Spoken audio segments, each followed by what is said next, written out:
Hello friends, it is Jenna, what is up, and welcome back to the Board Game Garden, and welcome to another board game recommendations video, which this one is going to be a little bit different because I am going to be recommending games to play at conventions, because recently I've been going to a lot more conventions. I just went to a lot of local conventions here in Ontario. I went to Breakout Con, I went to Ragnarok, and just I think it's next weekend, I'll be going to TabsCon as well.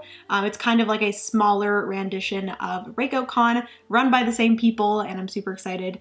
But I've just really been enjoying coming together with some friends and people in the Board Game Garden community to play games, and I figured I would do this also because I am going to be going to Level Up Retreat in July, and then I will also be going to Gen Con, which I did quickly want to chat about both of those conventions because I did mention both of them briefly in a Q&A that I did not too long ago, but I didn't really give a lot of details, so I wanted to give you guys some more details on the conventions I'm going to, what I'll be doing there, and stuff like that. So first off, we have the Level Up Retreat, which is a convention slash retreat that is focused primarily on playing games, hanging out with people that love board games as much as you, and just having a good time. I feel like a lot of these other conventions are very overwhelming. I'm not gonna lie, I'm a little bit nervous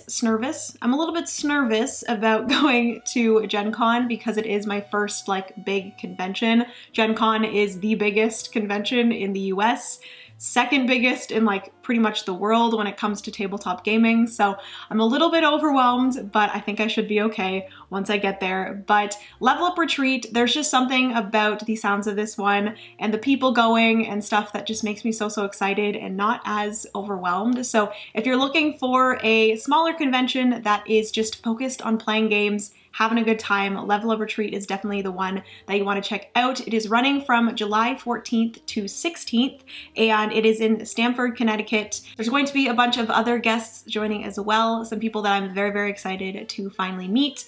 There's also an open gaming library, so you can come and play a bunch of different games. There's also going to be a hot games room there, some play to win opportunities, as well as panels, which I believe I will be talking on maybe one or two of those panels. And then there's also going to be some fun events as well. And I may or may not be doing an event myself that I am so excited. If it ends up happening, I'm so excited to do it. If you know what my favorite game of all time is, you know kind of what the event's going to be, but I'm not going to spoil it. I'm super excited.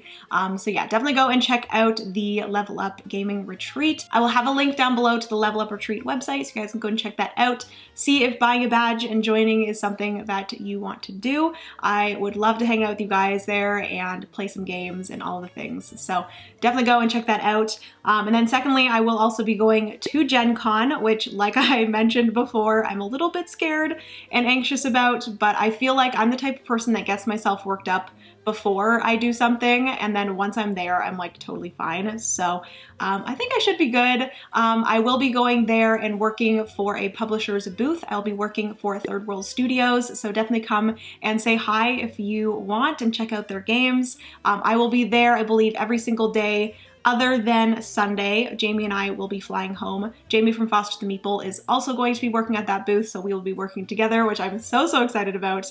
And the team at Third World Studios seem like some awesome people. So Jamie and I are flying home on Sunday, so we won't be working the booth then, but we will be on Thursday, Friday, and Saturday.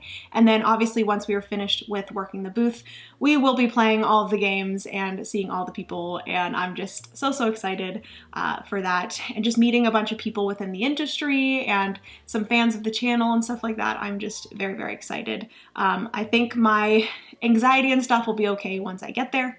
But a lot of people have said, if you get overwhelmed, if you get anxious, just go up to your hotel room, take a breather, then come back down. Everyone's been so nice with giving me tips and telling me I'm gonna do good. So yes, that is everything for the conventions. I just quickly wanted to chat about that. But yeah, I will maybe see some of you guys there. I'd love to meet some of you. But anyways, we are going to finish up with this intro here. I did quickly want to mention those things, but if you guys want to see now 10 games that I recommend to play at conventions, or just, in a big group. I feel like conventions, you are typically with a lot of people and you're wanting to play games all together. I will say a lot of these are, larger group games party games kind of thing. But at conventions, we play like heavier games and like Euros and all those things as well. So, you know, it doesn't really, there's not really any like strict, like, hey, these are the games that you have to play at conventions. Like you can play whatever the heck you want at conventions, but I feel like these that I'm going to show you here work really, really well at conventions, and I definitely recommend playing for multiple reasons, which I will get to when we get to those games. So yes, if you guys want to see all of the games that I recommend, just keep on watching. If you enjoy, give this video a big thumbs up, hit that subscribe button if you've yet to do so. We'd love to have you here in the garden. And comment down below any other recommendations that you have for people to play at conventions, any tips that you have for people that are going to conventions if it's like their first time, any tips that you have for me going to Gen Con and Level Up Retreat. Let me know. And yeah, let's get into this video, shall we? All right, so starting off with two bigger games. The one that I initially was going to recommend is this one right here, which is Seven Wonders, which I will put it over here because I do have another recommendation after this one. But Seven Wonders can play up to 7 people. And like I said in the intro, I always end up hanging out with like a pretty big group of people. And it kind of, sometimes it sucks having to, you know, split up into smaller groups. You kind of sometimes want to play a slightly heavier game altogether. So I always recommend Seven Wonders because it can play up to 7 people. It is simultaneous, so you're all doing it at the same time. It doesn't take too long, so you're not, you know, stuck in this long game that is going to take up a big chunk of your day. You can just play this one all together. It is such a great card drafting game, and I love, love, love Seven Wonders. It is still one of my favorite games. I also recommend playing it with the Leaders expansion. We also have the Cities expansion that we still need to play after 2 years or 3 years of having it. But yeah, the Leaders expansion is fantastic, and I always love playing this one. Also though, connected to Seven Wonders, not really, but whenever I recommend Seven Wonders, I always recommend It's a Wonderful World as well. This one is similar, where it is a simultaneous card drafting game. There's a little bit of like card construction and resource, not really resource management, but resource production, I guess. This base game only plays up to 5 players, but there is an expansion that I really want to grab that allows this to play up to 7 players. So it's very similar to Seven Wonders. They are both very different games, but they both give that same simultaneous large group game that plays in a pretty snappy amount of time, and I really enjoy both of them very, very much. So definitely recommend checking out these two for playing at conventions. Next up is a game that I do not have physically. I don't know if I will ever get this game. I feel like it would be one that is good to bring to conventions, but I don't know if I had it in the collection that it would get played too often. The game that I'm talking about is Captain Sonar. So this is a game that basically is a team battleship, which is so cool. I got to experience this twice at Breakout Con, and it was such a fun experience, and I definitely recommend just being able to experience it at least once because it is a very unique game that I've never experienced before. Basically, you are going to be on 2 teams. It is best played when you play it 4 versus 4, so 8 players, and you are going to be sitting on opposite sides of the table, and each team is going to have a submarine. And there's going to be 4 different kind of roles that each person on the team is going to be playing. You have the captain, the like radio person, there's an engineer, and then there's also something else. I can't remember all 4 of them, but everyone is kind of doing something different. I was the engineer one time, which is a little bit of like a, not really a roll and write, but you're like scratching out things, different like engines and stuff like that, or machines that are inside your submarine in order to do specific things to the other team. And then you also have, I was the radio person as well, which is a little bit of like a deduction game. You're listening to the other team's captain, and you're trying to deduce where they are on this map because you are wanting to try to bomb down the other team and win the game. So it is so much fun. It is cooperative, so you are working with your team against the other team, and you're just trying to beat the other team. And it is just fantastic, fantastic game. I will say it is a little bit difficult to play in like a louder area of the convention. We played it in the main room of Breakout Con, and it was pretty difficult for me to hear the other team when I was the radio person. I don't know what it's specifically called, but yeah, it was a little bit difficult to hear the other team. So if you do play this at a convention, I recommend playing it, you know, in a quieter area. I don't know if that's possible at bigger conventions, but we did manage to play it in the louder room. So if that's the only thing that you have or only option that you have, it's still absolutely fantastic. And it does get a lot of like people around the convention coming and watching because it is so entertaining to watch as well. So yes, that is the second game, or technically the third game.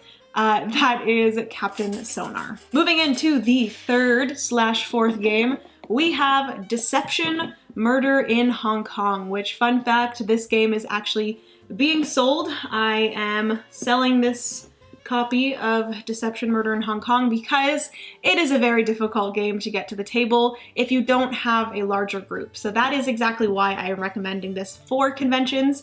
This can play up to 12 people, I believe. 4 to 12 people. It is a bluffing game, hidden role game, where basically one person has been murdered with a specific item and a specific method, and everyone has 4 of each of those things. So 4 items and 4 methods or causes, I guess. They have 8 cards in front of them, 4 of each of those things.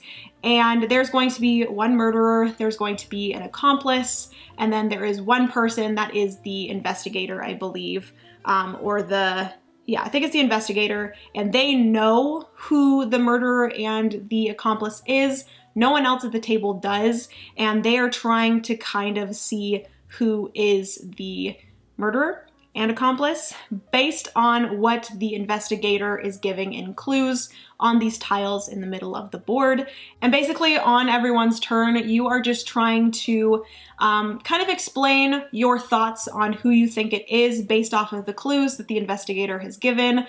If you are the murderer, you're kind of trying to pin it on someone else and give your reasoning for why you think it's this item and this cause of death and stuff like that. It is very, very fun. I enjoy the game. It's just that we never get it to the table because we never have that many people and that many people that actually want to play this game. I could play this with my family, but you know, they don't really often want to play this type of game. So that is why it is getting taken out of our collection, but it is one that I definitely recommend playing at a convention. So that is Deception Murder in Hong Kong.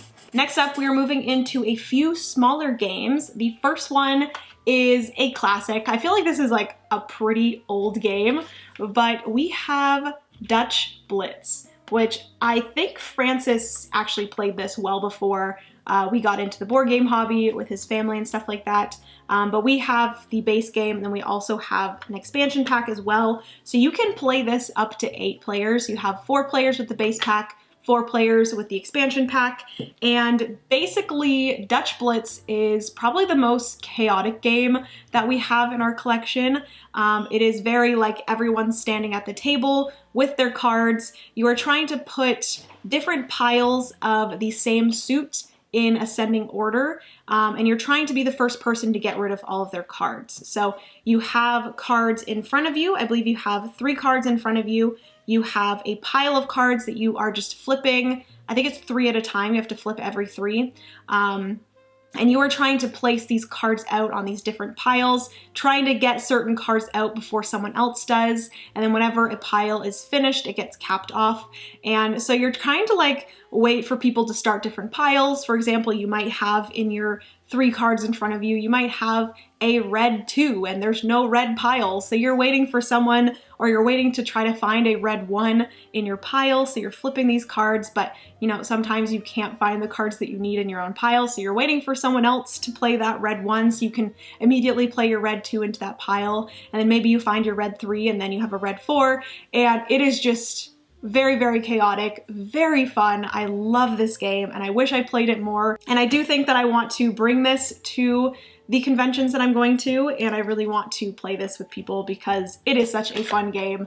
So chaotic, so great. I'm not great at it, but it is a good time. So that is Dutch Blitz. Moving into another smaller game. This is one that I've chatted about quite a bit here on the channel.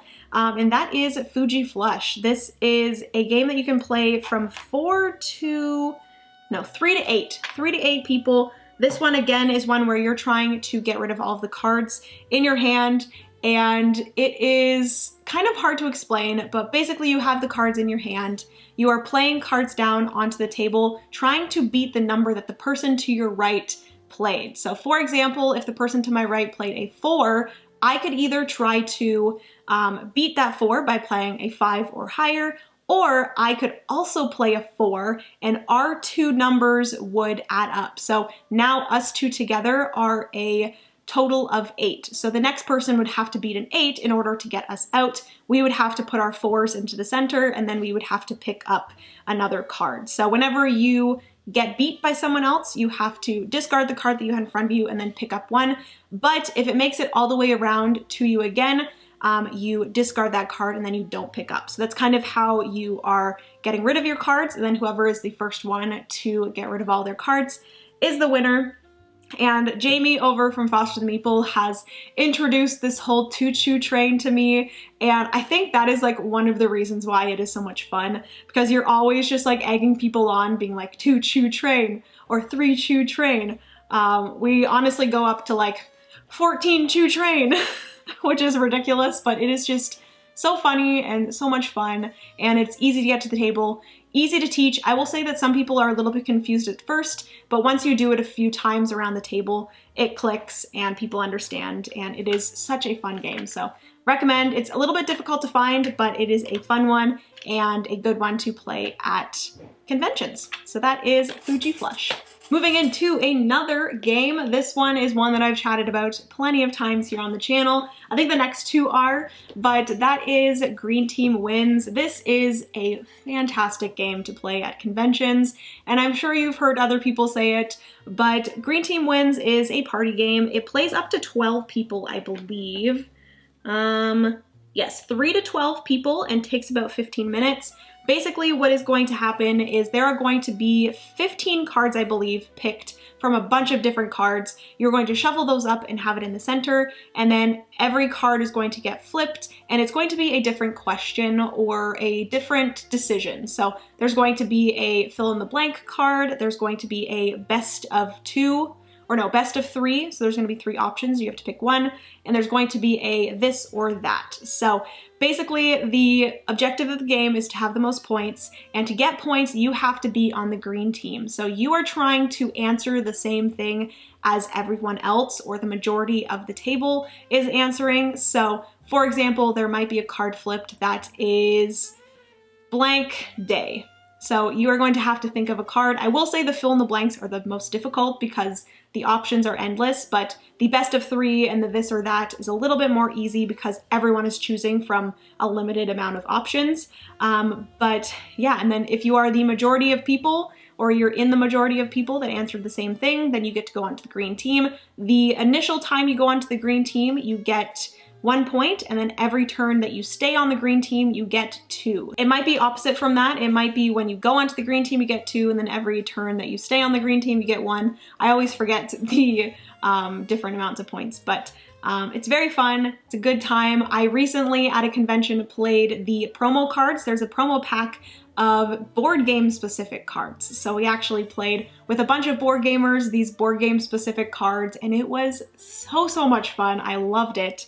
And I'm excited to hopefully play those with more board gamers. We also played this when we went to LA and met up with a bunch of other content creators. We played this with all of us outside, and it was a really good time. So I definitely recommend checking out Green Team Wins. I do think it's a little bit more difficult to find right now, but I think that 25th Century Games is working on or has already had a reprint of it come out. So that is Green Team Wins. All right, so moving into a few bigger games. The next one is one that Francis and I just recently got a few months ago, but that is Camel Up. I feel like this one would be very fun at a convention. It is a pretty just like easygoing game where you are betting on these different camels going around this track. It is very random. There's not a ton of, I guess there's a little bit of strategy, but there's not a ton. But yeah, and basically like the camels can jump on top of each other and kind of ride each other. Oh my God. Anyways, it is a very fun game. It plays up to 8 players. And when you do get up to those higher player counts, you can actually do like agreements or partnerships with other players around the table. So you're kind of taking everything that they have done and like gaining from it. So I really enjoy that aspect of the game when it gets up to a higher player count.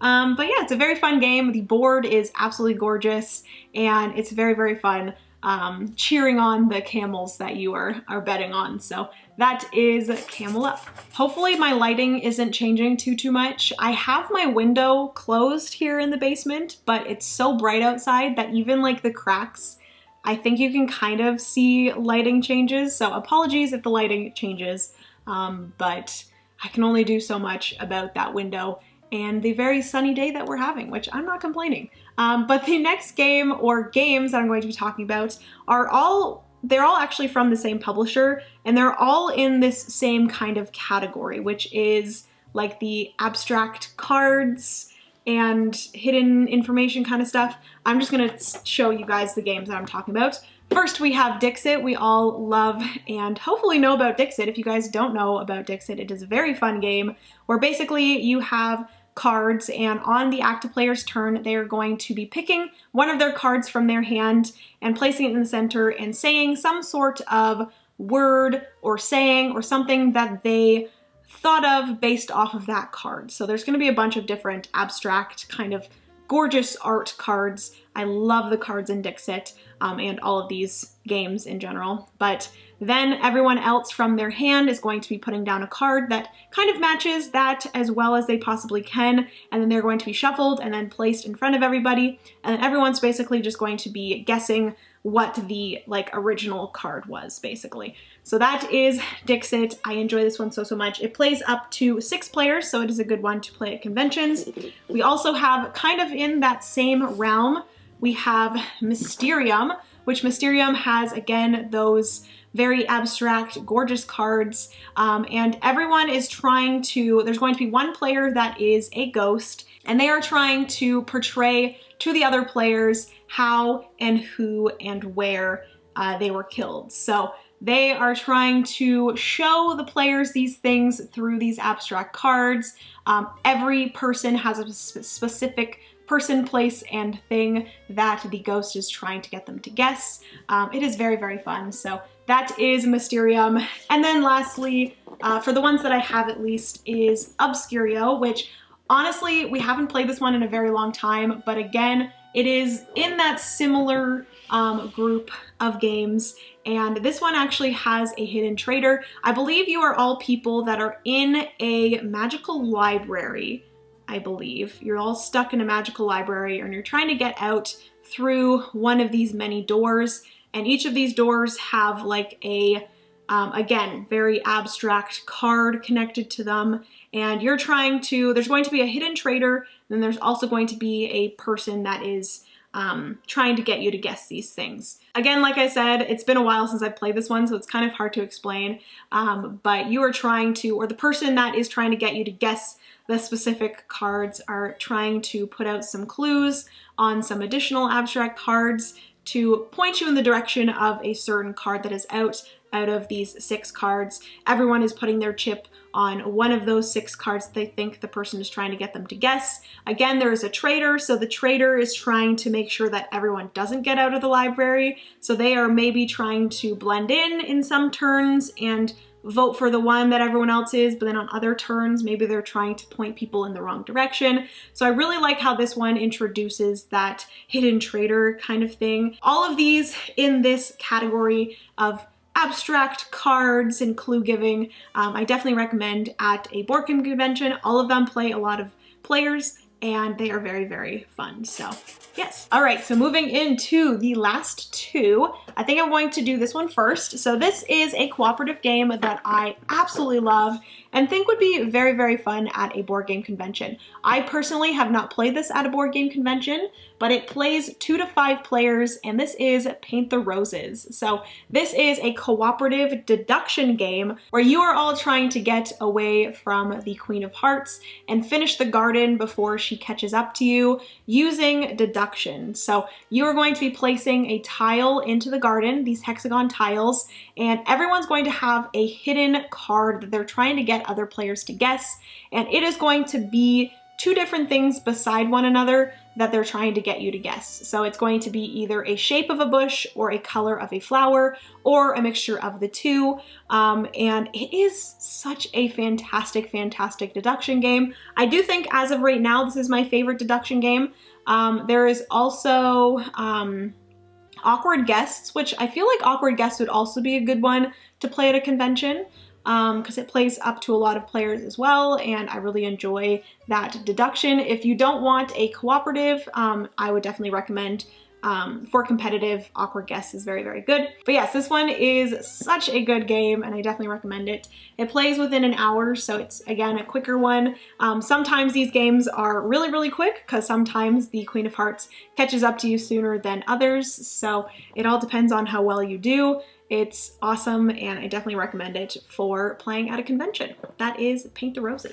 I didn't do a great job explaining how Paint the Roses plays, but it is a deduction game. You're placing down that tile. You're trying to get the players to guess what your card is. So for example, my card might be red rose next to a pink rose. So you might be placing a red rose down where there are two pink roses adjacent to that red rose. You'd place two of your colored cube onto that tile that you placed to tell the other players that there are two matches to my card here. So there are going to be two adjacent tiles to the tile that I placed that matches my card, and then the players have to guess at least once every single turn. Somebody's card doesn't have to be the player that played that tile down. They could decide to guess another player's card if they kind of found out more information during that round, but you're going to be guessing a card. If you guess it right, you guys move. If you guess it wrong, the queen moves double than what she would normally. The queen will start moving more and more spaces, so it gets harder and harder as you progress through the game, so it's very, very fun.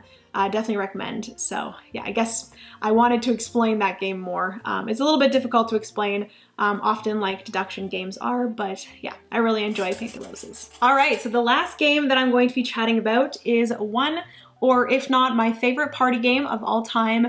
And this game is probably the most fun with large groups. And I'm going to assume at conventions. I don't actually think I've played this game at conventions yet, but I think it'd be a fantastic game to play at conventions. And I've heard that a lot of people play this at conventions often, and I'm very excited to eventually. But that game is Time's Up, or you could also alternatively play Monikers, which I've heard both of them are very, very similar, if not exactly the same. But basically, Time's Up, we have Title Recall, but there are a ton of different cards in here with a bunch of different words and shows and movies and songs and artists and just a bunch of random things. And basically you're going to have a big pile of cards and you're going to be using that specific pile of cards for the entire game. You're going to be on two different groups. The groups or teams can be as many people as you want. That's the nice thing about this game is it plays, how many people do you play?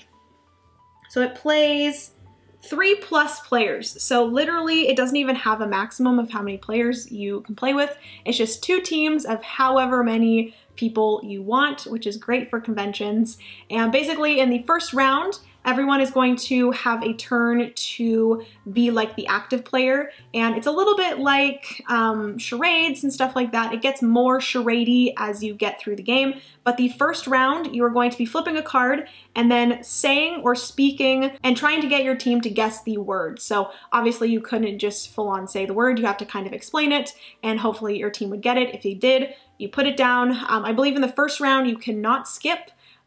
So you have to do every single one. If your team doesn't get the first one, you're not getting any because you cannot pass. But yes, once you get through that first full round, everyone counts up how many of the cards out of that one pile that they got, and then that's going to be the points. You move into the second round where you start to have to say one word. So it's going to be the same cards, and you're going to have to kind of remember what the things were that people were saying in the first round to kind of remember the different words and what they could mean by these one word clues. So again, you're going to be going team by team, person by person, getting your team to guess what the words are only by saying one word. In the second round, you can pass, so you can put it to the bottom of the pile, try the next one, keep on doing that until the time is up. I believe you get a minute, or it might be even 30 seconds but we put it up to a minute. I think we like house rule it to a minute.